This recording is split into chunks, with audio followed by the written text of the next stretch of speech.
Hi guys, welcome to my vlog. This is Junki B. Mabano from Grade 12 Humanity Maritime. So for today's video, we talk about how media changed my generation. My generation grew up with TV and now the internet. TV showed us the same things, making us feel like we were all together.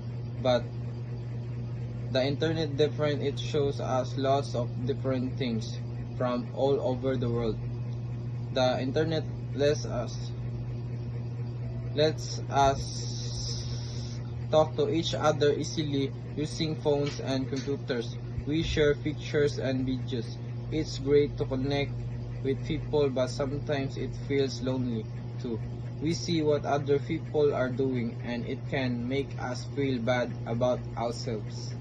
The internet also has lots of news, but not all of it is true. It's hard to know what to believe. Sometimes we need to be careful about what we read and watch online. So media has changed how we think, act, and talk. It's good to have so much information, but we need to be smart about how we use it. We need to think carefully about what we see and hear and choose our friends wisely, both online and real life. So that's all for today's video. Bye!